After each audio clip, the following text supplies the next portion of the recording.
Hey. You are tuned in to the Pure Sound Podcast, the third episode of the Pure Sound Podcast, and we have a very special topic for you tonight, and that is all about that bass. So that was vocal lined up, Daddy. So for those of you who have tuned into every single episode, we thank you. And if you have, you will have been waiting on the beck and call of this episode for the last 2 weeks. two weeks. Every day, waking up and just hoping, oh my God, where's the next one? Just refreshing your iTunes violently. So many people are doing that for sure. And for the first time ever, we are introducing one of our game shows. There's going to be a couple of little game shows that we're going to throw at you guys. But today's game show is going to be called Guess That Frequency. And we're going to be guessing that frequency. So but they're gonna be lower of that frequency. Yes. Like below low frequencies. Where do you start? Where do we start? 250? 250 down. 250 down to the downtown. So feel free to play along. You're gonna be guessing up right with us, and the winner is gonna get a prize. Which we haven't decided yet. Yeah, we'll decide. I have something in mind. Okay. Well, I have something in mind that no, I'll tell you when we get to it. Okay, cool. And you're gonna be down for it. Sweet. Surprised you don't know what it is, actually. I don't. Really? I like surprises to be surprises, man. All right. And so this episode is different in that we are sitting and we are watching Django Unchained while we are recording this. To make sure we're really distracted. And you have the captions on to make sure. And the captions. But before we get into about that bass, Dan, real quickly, what have you been up to since the last podcast? Which, by the way, if you missed the last podcast, we did interview the great. Yeah, not late. Not late at all. Not just dead. the great. He's not dead. The great Sam Pura of the Panda Studios, producer of The Story So Far, Basement, 100th, and State Champs, and more. And he's also our best friend in the world. Best friends. So go back and check that out if you haven't already. Dan, what have you been up to the last week? What have I been up to the last week?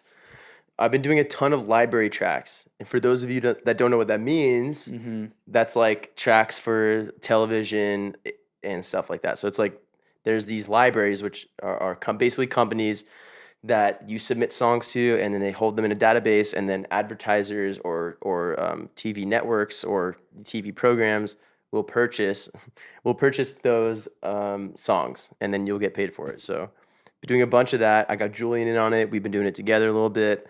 I've been doing it with my buddy Eddie. I've been doing it with my buddy Brian. Just a lot of that this month. Like I think a total of like 20 or 25 tracks of different genres. So that was cool. It was nice and fun, and then just some mixing for a few different projects. Sweet. Not like a whole lot, but yeah, just a lot of that. It's draining. So yeah. What about you, man? I mean, you took kind of the wind out of my sails right there. That's what I've been up to too. Woo. Dan got me on the train finally, and I am working a couple of these library tracks with Dan. I also started school over at CSUN, Cal State University, Northridge, and bittersweet to go back to school, but I'm back in the grind, and I started a new diet. Oh, that's right. Very hard. But what's today, though? Today is my cheat day. What did we do today? I had pancakes, then I had a little workout, then I had Mexican food, Panda Express, which usually isn't, I don't love Panda, but now I do. And then a whole lot of alcohol. A whole lot, like 2 beers. Yes. That's a lot, though, because it's a cheat day. So. Like 4 or 5, actually. Really? Yes, I've been sneaking them when you weren't looking. Nah, I'm just kidding. Okay. All right. So, all about that bass.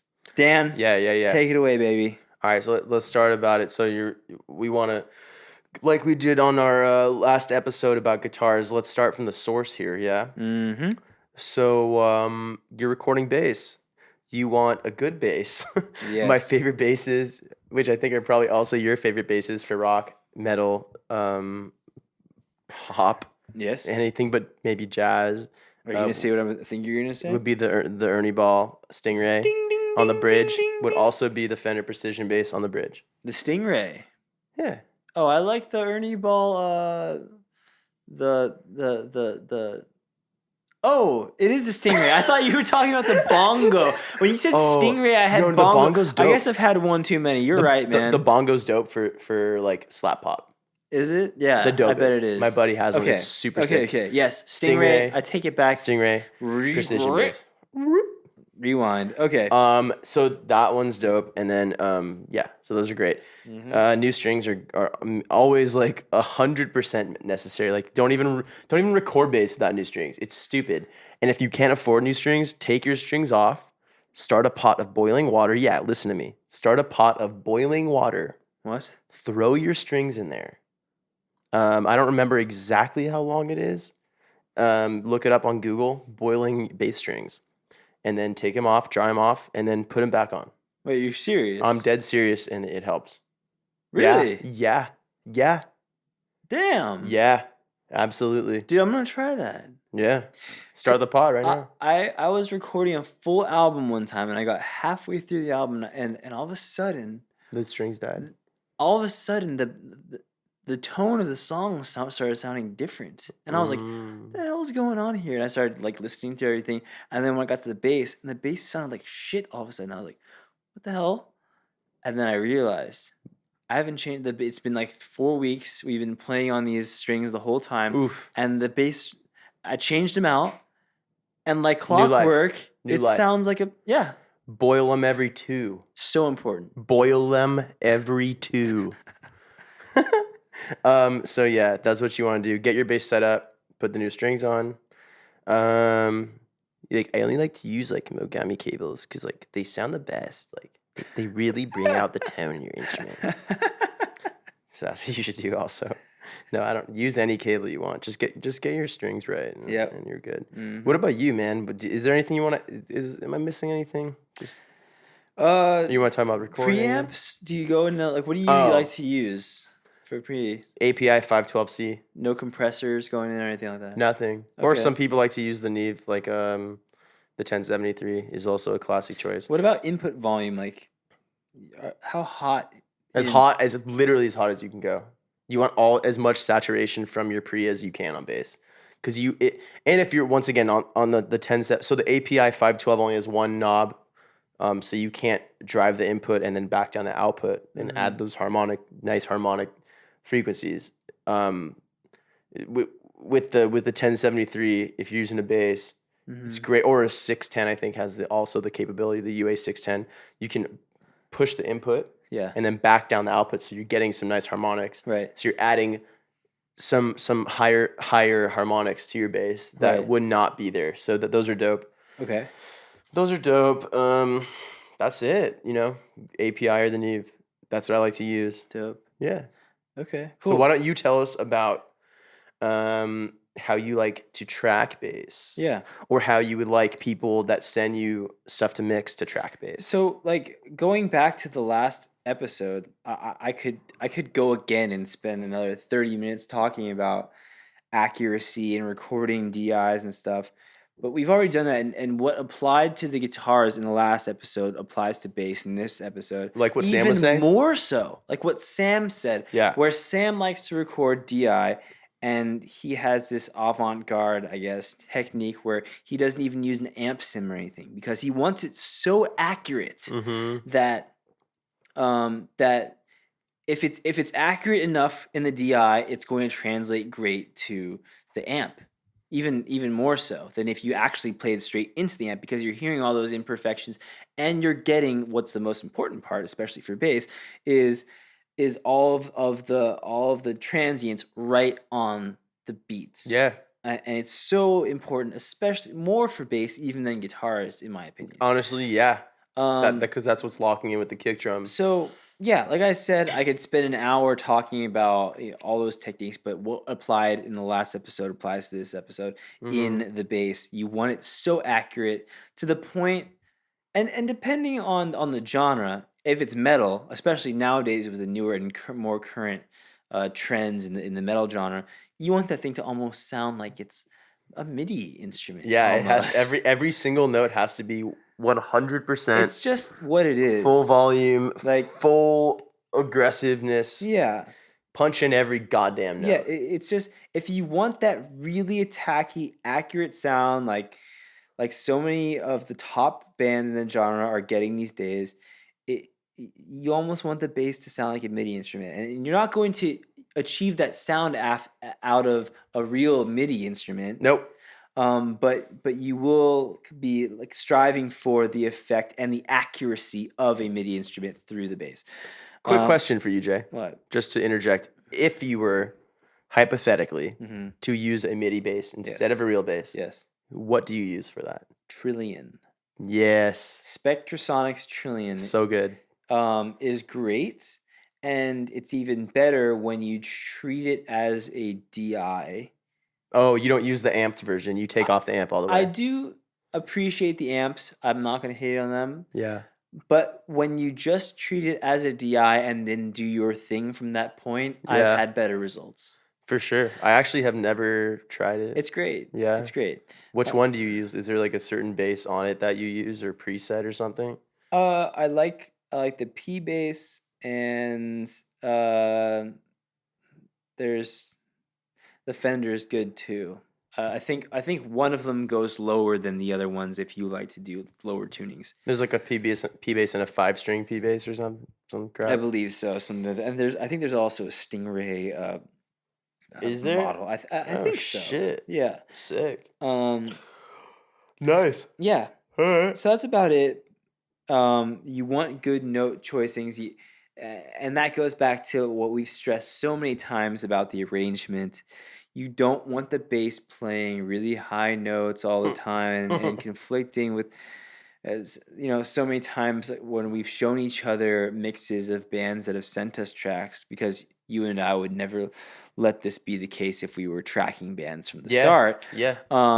Where some sections sound incredible. Yeah. And then all of a sudden where the arrangement gets a little funky and wonky, and the bass starts playing too high and it doesn't sit down in that good range and complements the mix, the mix doesn't sound good anymore, and the recording doesn't sound good, and the band doesn't sound good. And I just want to say, to add to that, it's also, if you are a band where the bass player of the band is playing all the bass parts rather than the guitar player or the one guy that's tracking everything, if there is a dedicated bass player, keep in mind your role in the band. Your role in the band, unfortunately, bro, is not to stand out.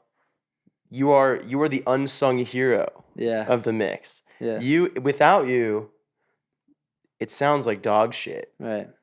But if you're doing too much, it also sounds like dog shit. So you need to really lock into the like idea that you need to hold this down.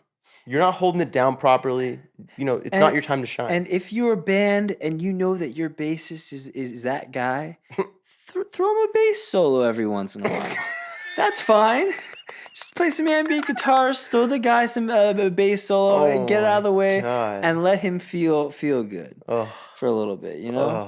Oh, my bass solo. So, moving on, talking about playing the right notes, playing the right frequency ranges.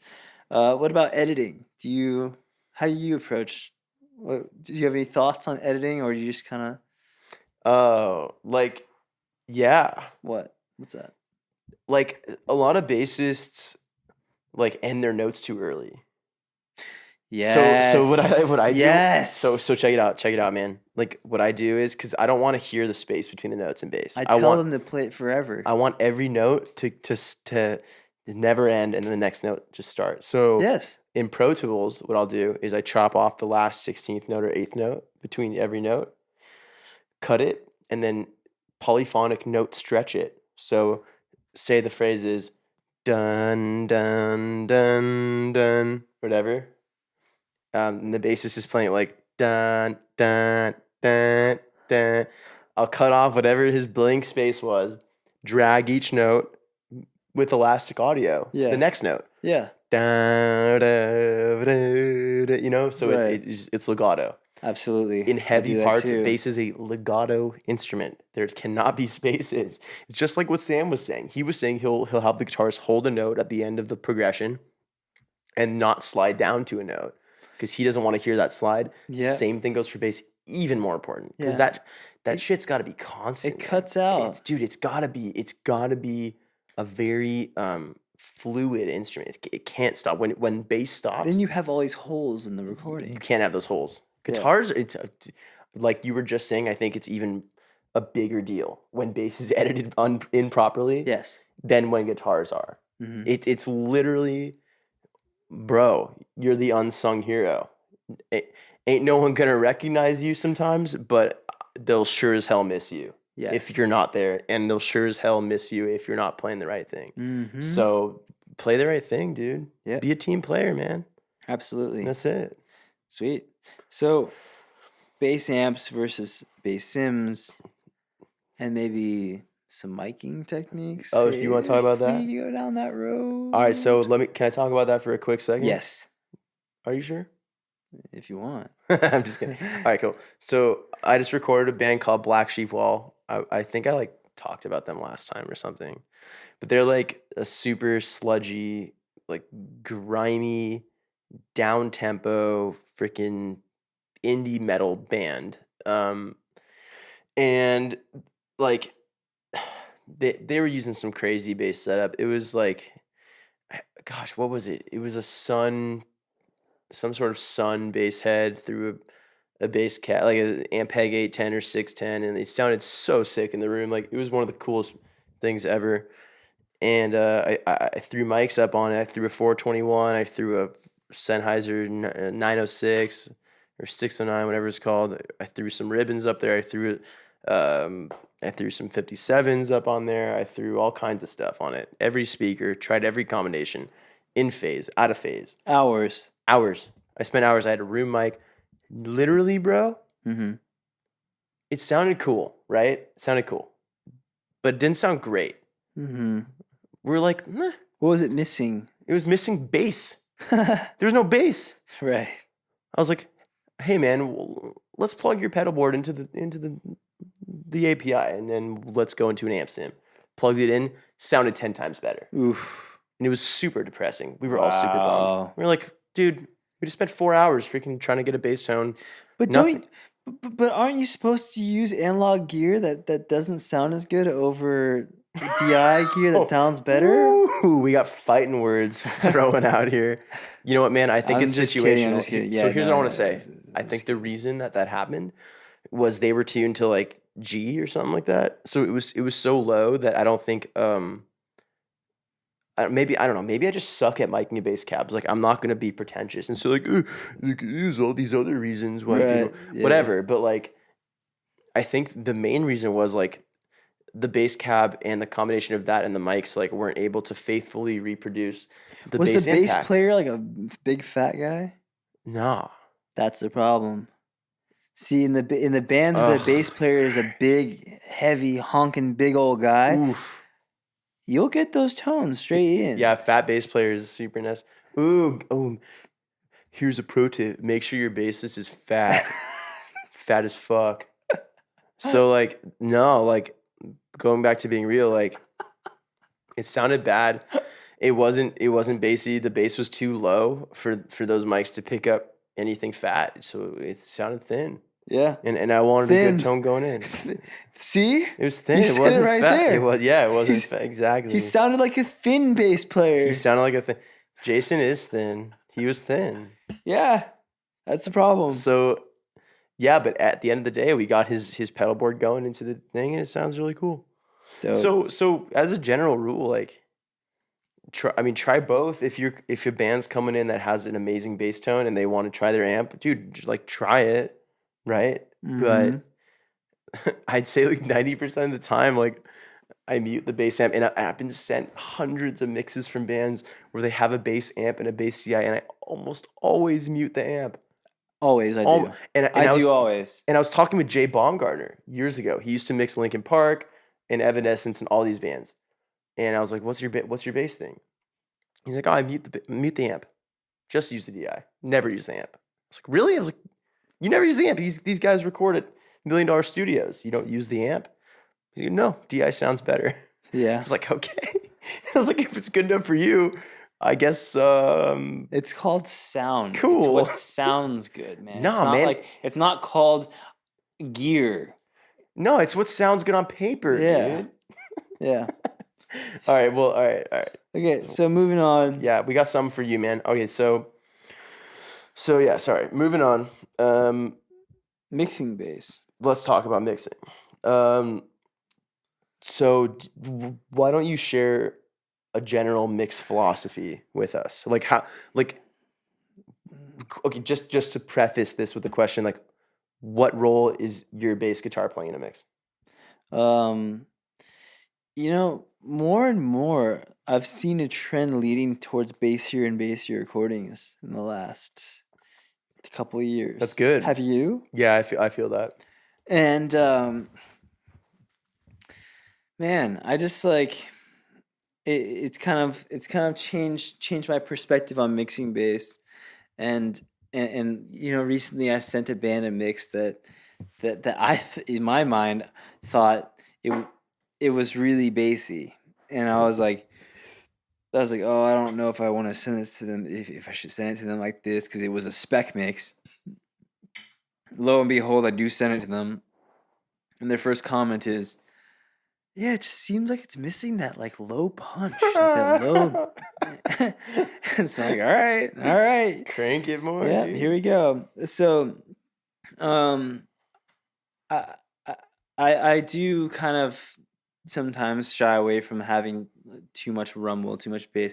I do like to have kind of like the low pass in the recording, like we talked about, or unwarranted frequencies that aren't serving any purpose, like it's 40 and below. 40 and below, 35. Just cut those straight out, and high mids and stuff like that in the bass guitar. Some mids, like sometimes just give a little scooper, a little scoopy scoop. Yeah. Because then it's kind of fighting with the guitars. It kind of just like to have the changiness of the bass. Yeah. And the bass of the bass. Yeah. But you don't want to. With that said, you don't want to take out too much mids ever. You want to keep it sounding a little fun. You don't want to take out all the fun.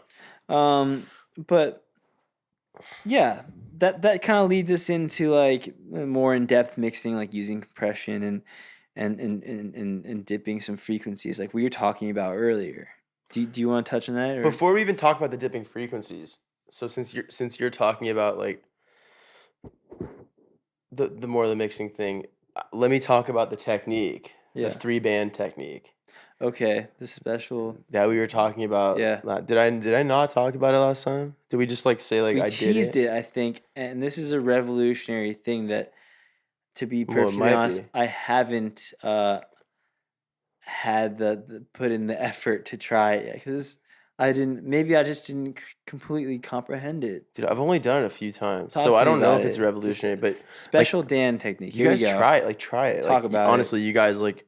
Whoever's listening, just try this thing and just tell me if it works. Like, I did it on maybe 2, 3, 4 bands, like tops, and or on like artists like 808s or whatever. But so here's the whole idea: is like your bass is split into different ranges. You have the sub E range, which is like you don't want that to move. You want your sub low end to just stay right where it is. Yes. You don't want that to fluctuate.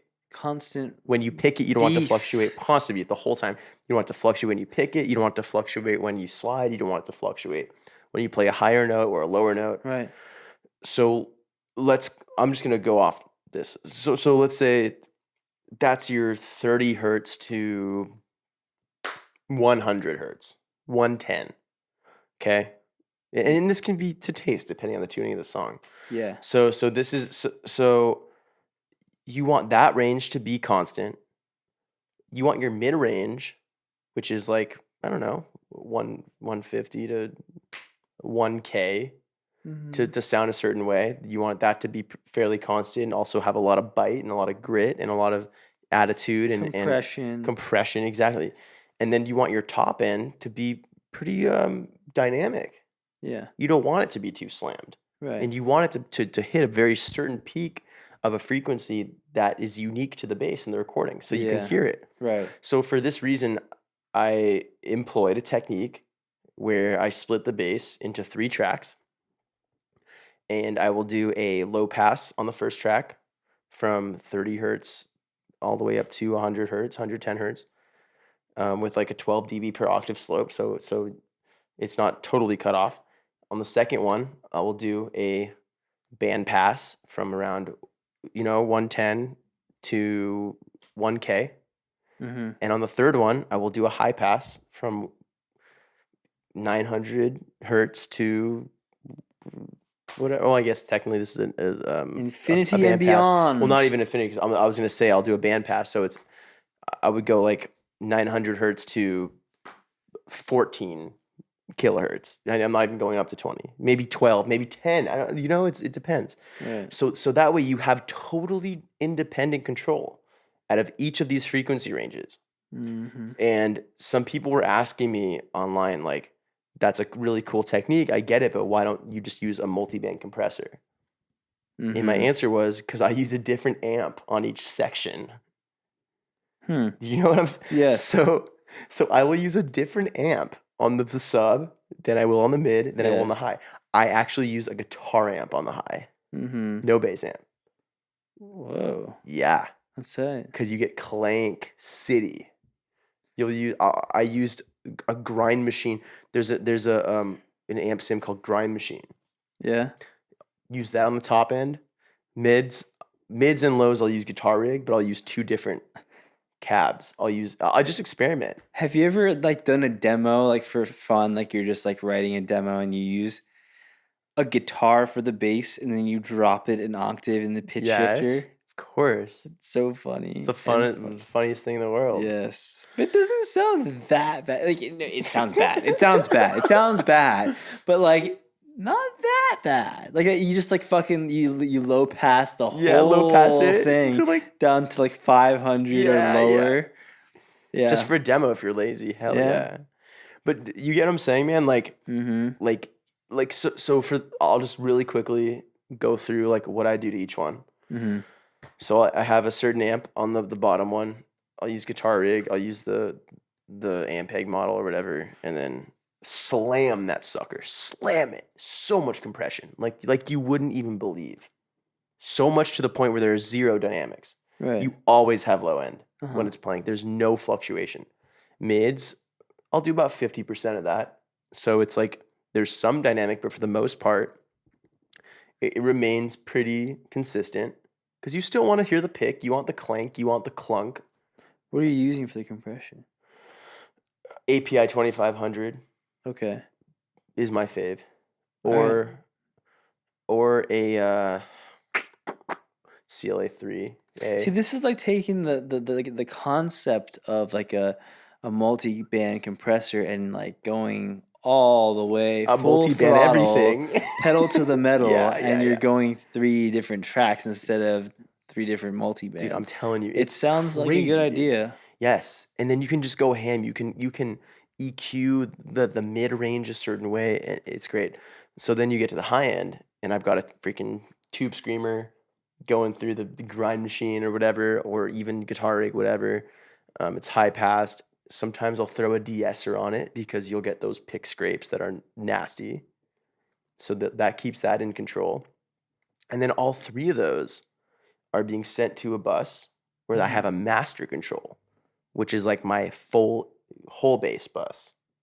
So then I will be able to EQ and compress all 3 of those things as one unit, which is where I will put the API. And that's it. It works really well. Like, that's honestly, great. I think I'm going to officially try. I was really highly thinking about doing it on the last recording I did. I'll be honest with you, I got kind of lazy. Dude, sure. If you're lazy, don't do it. But like, if you're really feeling like experimenting with something dope, it's so sick. And with 808s, if you're mixing hip hop, so I won't do 808s in 3. I'll do it in 2. I'll cut it off around 500 on one, and then cut it off around. So we'll do like a low pass from 0 to 500 and then 500 to I didn't go to 12. recording school. I'm not like an evil genius at this stuff. Would you get phasing issues by doing Absolutely. this? You do get phasing issues? Totally. Would you get phasing issues if you're doing a hard cut up until the points and you're really separating them? Like if you're using an ozone brick wall high pass.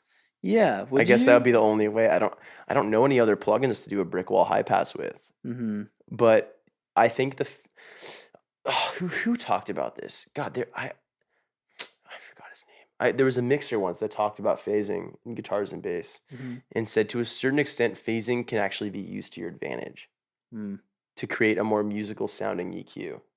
I thought that was really cool, and I think this would be doing that. It does, because obviously, like you have your. I'm making to Julian. I'm making a, crossover. Right. With my hands. But I'm saying where the frequencies cross over, there's phasing. Right. Because there's different sounds on the same source. Yes. They're phasing. But you know what? It does something dope. If you can get that crossover at the right point and there's phasing. What if you recorded 3 basses for everything? Oh God. That would be hell. It would be kind of cool. It'd be a cool idea. No phasing no matter what. Yeah. Oh my God, that'd be insane. That would be and bold. You just vocal line to all of them so they're perfectly on time. Yeah, that's some Sam Pierce shit, dude. He'd be like, dude, I record 3 basses. If I ever record like $1 million record, which I will never, but if I did, I would do it. Sure. Yeah, why not? Pain one left, one right, one center. Yeah, that's my technique. I'm done talking, man. Sweet. But that I feel like I really, really would like some people to try that, and I want to hear how it works. If you think it's the stupidest thing ever and it sucks, like, tell me. I would probably not disagree. Okay. You know, it works sometimes. Maybe it doesn't sometimes, but it's cool. It's a cool idea. So all about that bass doesn't have to necessarily be limited to bass instruments. Bass guitar. It can include bass drums. Or bassy frequencies, anything that has a bassy frequency, like an 808 or a bass drum. So really quickly, how do you feel about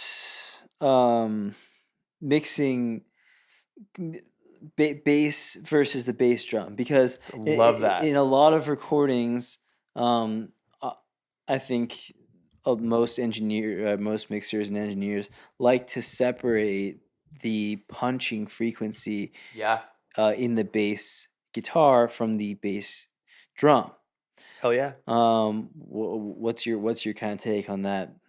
We started talking about this before the program. Yeah. And I said, let's stop.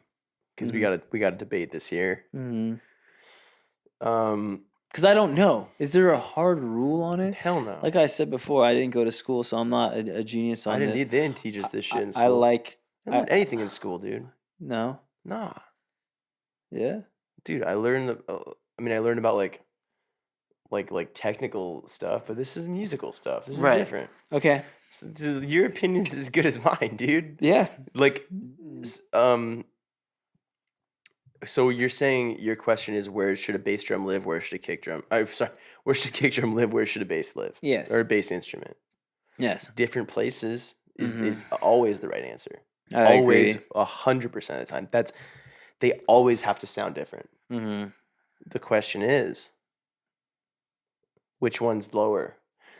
Which sometimes if I go into a mix with someone, and I was just talking about this with Brian, who I've been working with a lot. He's like, dude, the first time I came in to mix something with you, I was like, dude, I want the bass and the kick drum to be like super punchy and like really subby. And I was like, well, you got to pick one. Which one is it going to be? It can be either. You got to pick one though. And he just reminded me of that the other day. I was like, yeah, oh, you're right. Which kind of prompted this thing. So to me, usually I like, I don't know. Case by case. Case by case. But I think usually I like the kick drum to be subbier and the bass to have more low mid range. The kick drum? I think so.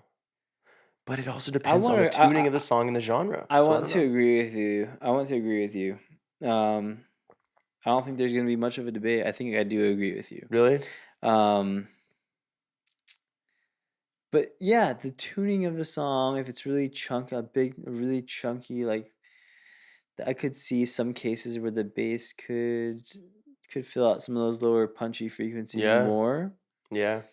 Because the problem lies in that if you have the too much of the really low and subby bass coming from the kick in the genre, and especially in a genre like metal where the kick is happening very frequently, it could cause some issues. You're fucking in right. that it's just always constant barrage of, So in death metal, the answer would be neither.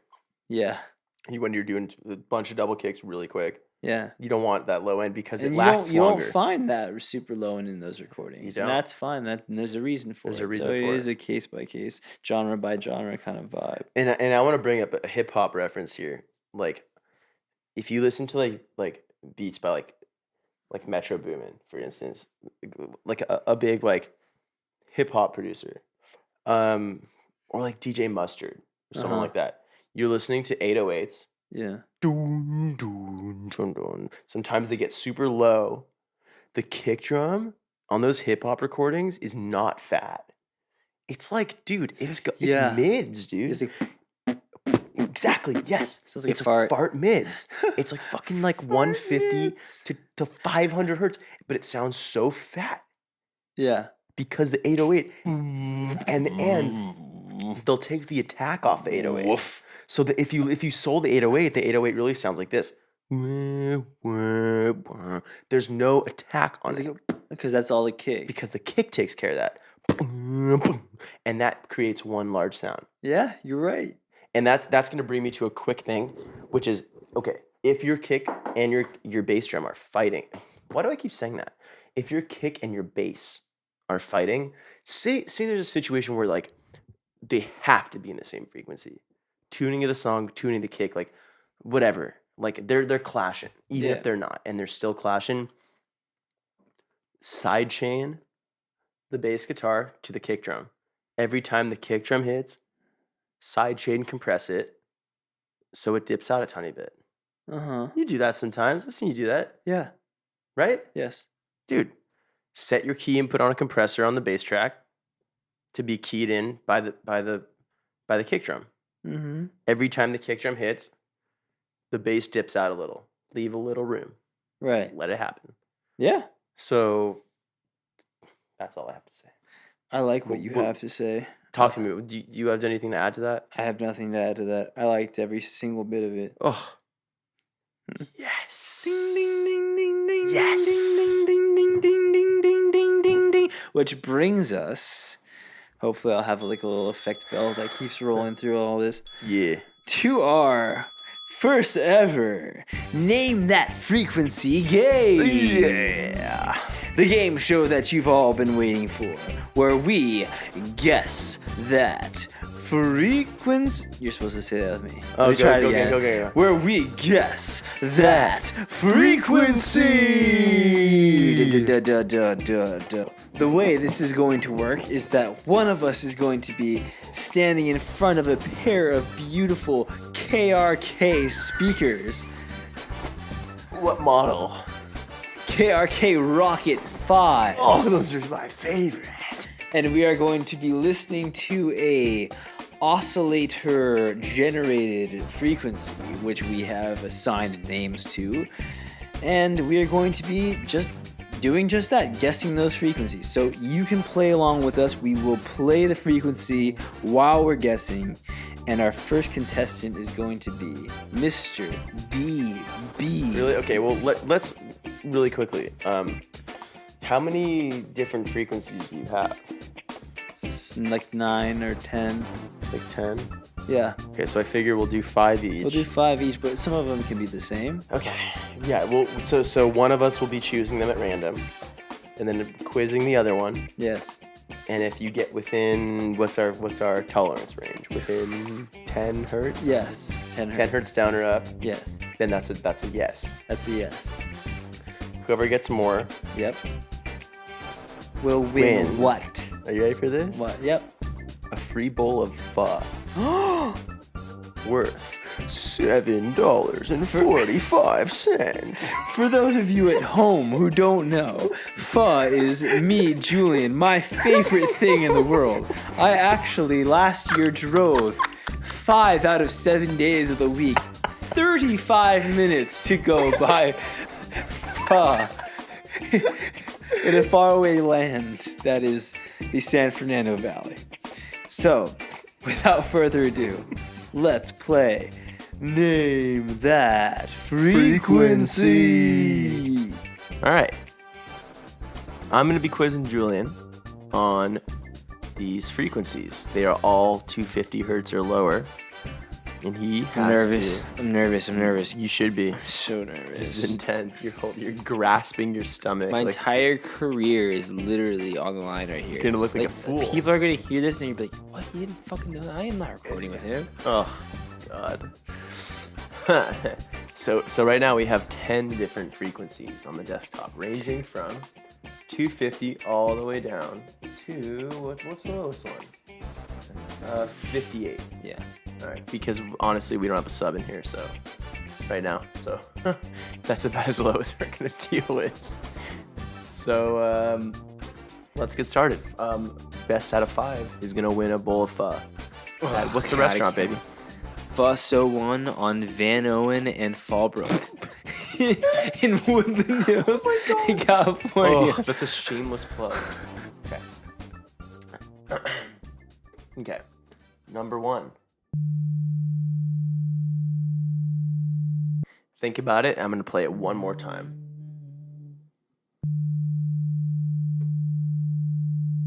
Remember, you have a tolerance of 10 hertz above or 10 hertz below. 230. Mm, Oh, God. that was 150. Oof. Okay. That's one wrong. We are 0 for 1. 0 for 1. Ready? Yep. All right.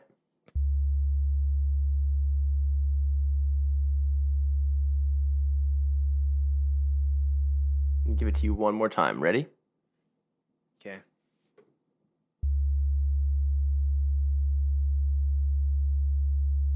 $70.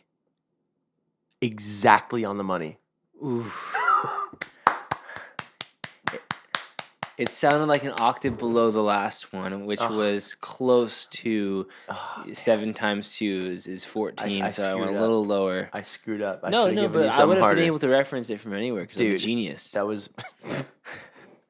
All right, you're 1 for 2. Okay. Ready for the next one? Yes. Here we go.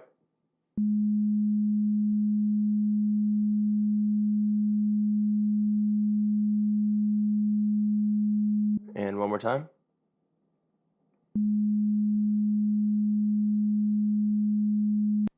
All right. Do you have a guess for us? I'm gonna guess that one is 230 as my first guess. Oh my God. What? It was 210. 210. So that's wrong. Close, Gosh. but wrong. Oh, It's a tough game, man. I like the game though. It's a really hard game. Okay. That Okay. was close. And as a listener, you can, of course, pause it, Yeah. guess, and then Yes. try to. We encourage it. Yeah. Okay, so that is 1 for 3. Damn it. Okay. Fuzz not looking good. This one might be a. Well, yeah, I'm about to bomb this shit, so yeah. All right. Let's see.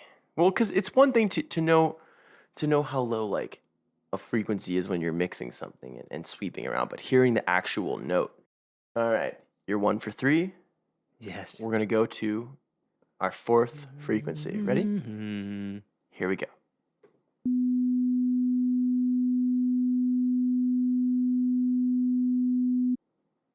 Think about it. I'm going to play it one more time for you. Ready? Yeah. Okay.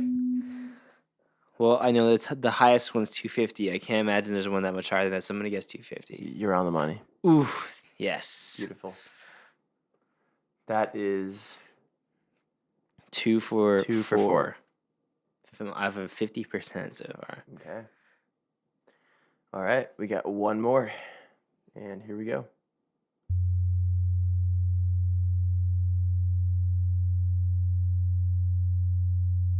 Play it again. Play it one more time.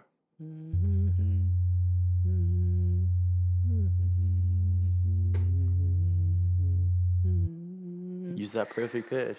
Okay, I'm gonna guess 80. It was 90. Oh yes! Yes! You bitch. 3 for 5? God, you creamed me for sure. Oh fucking damn it. yes! Okay. All right, you are 3 for 5. Okay, your turn. All right, here's your first pitch.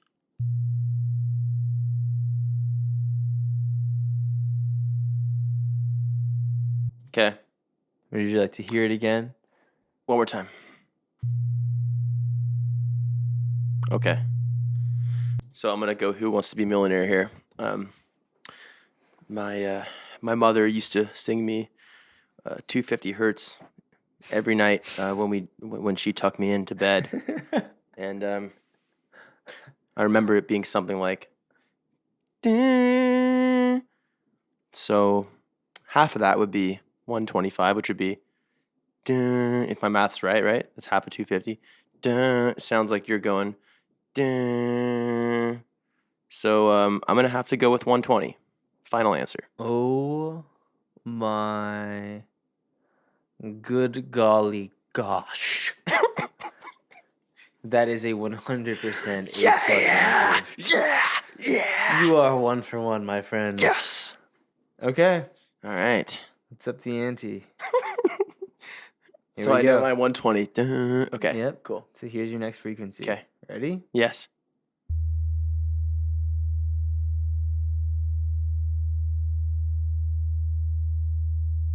Okay. Would you like to hear it again? Yeah.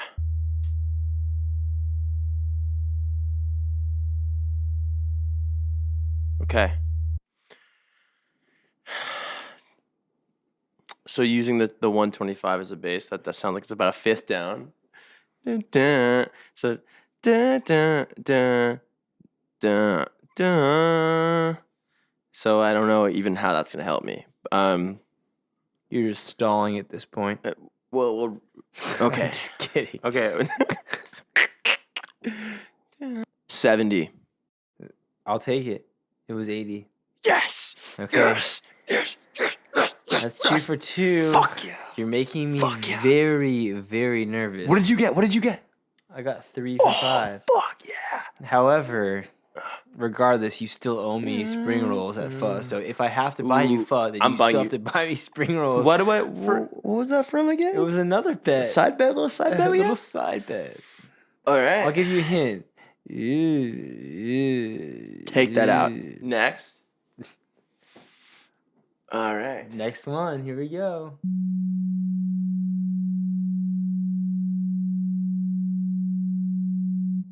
Okay. One more time, please, Regis. Okay. Dun, dun, dun, dun, dun, dun, dun, dun, dun. So it's somewhere between 125 and 250.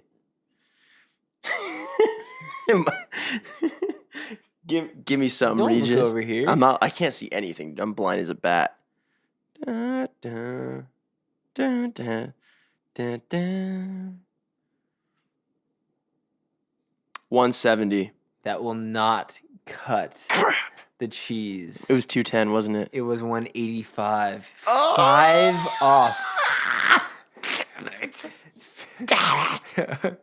You are 2 for 30. Oh, I forgot we're going in fives. Okay. Okay. Okay. You still have a chance, dude. All right. Here's your next pitch. Okay, okay. I know this one. Would you like to hear it again? Yeah. I know it automatically. Ready for this? Yep. 60 hertz. It was 70. So that's correct. Yes. Yes. Oh God. We're tied up. We're tied up, so I have one more chance to beat you, right? Correct. Oh my god. Okay. The NBA Finals. Dun, dun, dun, dun, dun, dun, dun. All right. Here we go. Oh, I have no idea what that is.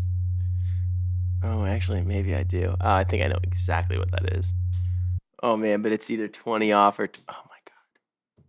Crap. There's your second listen. Oh, man.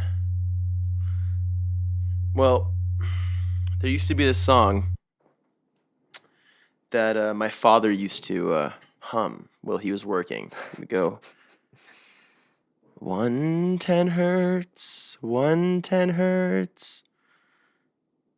And I'm not going to go with that because I think it was 130, final answer.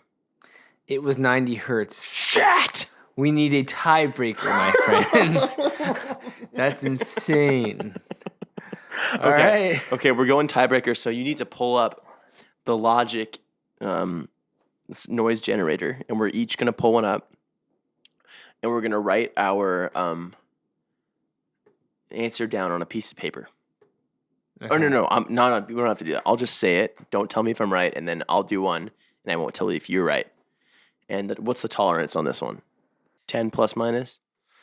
Okay. Start me up. There's your frequency. Would you like to hear it again? Yeah. I think I know what it is. We'll say within 20 for this one. Okay. This is a randomly generated. Okay. Let's hear it again. Okay, stop it, please.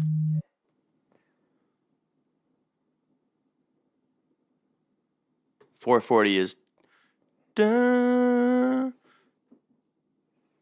220 is dun.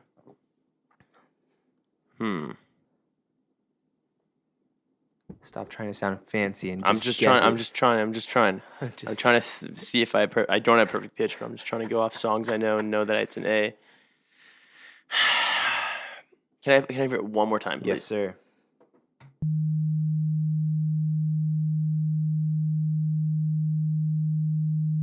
I'm gonna guess 190. Don't tell me if I'm right or wrong. Okay? Mm-hmm. All right. So reset the thing, put it somewhere else, and I'll do one for you. Okay. Ready for it? Yes.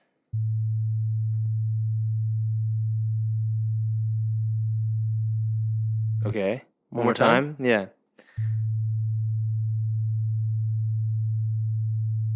Okay. Tell me your number. Okay. 90. Okay. So, tell me if yours was right, if mine was right. Yours was incorrect. Within 20, it was incorrect? Yes. Well, today's your lucky day. Really? Mine was 110. What was yours? Mine was 155. Or yours was 155. Wow. Yes. I suck. So I get free pho? And you get spring rolls. Woo! You little bitch. You little bitch. I knew you'd win. I told you you'd win before we started this. Hey, dude, but it did come to a tiebreaker. That's cool, though. All right. Sweet. Yeah. Well, this has been the first installment of Guess That Frequency. And we have very many more game shows to come, so stay tuned for those. And that about wraps up this episode, I think. That definitely wraps it up. So, if you do want to get in touch with us, you can reach me, Julian, by going to my website, www.parallelfocusstudios.com. Parallel has 2 L's for those of you who are not very up with your Letter spell savvy. check. And Instagram at Parallel Focus Studios. You can reach Dan at... well, I'm not as cool as you because I don't have a website. You can go to my manager's thing. Our manager. Sorry. thegreenlitcollective.com/Daniel Bronstein. Or you can go to my Instagram, which is DB Music Studios. So yeah, you can ask any questions that you feel relevant on either my Instagram or Julian's. Shout out to Johnny Rago, the beautiful Johnny, up in the northern areas of California. Killing it. And if you have any questions or you want to ask any questions that you want answered on or during the podcast, feel free to do that. SoundCloud, iTunes, podcast app on YouTube. YouTube as well. So, without further ado, this has been the 3rd episode of the Pure Sound Podcast, and we are signing out. But make sure you always keep your spirits up and keep your sounds pure.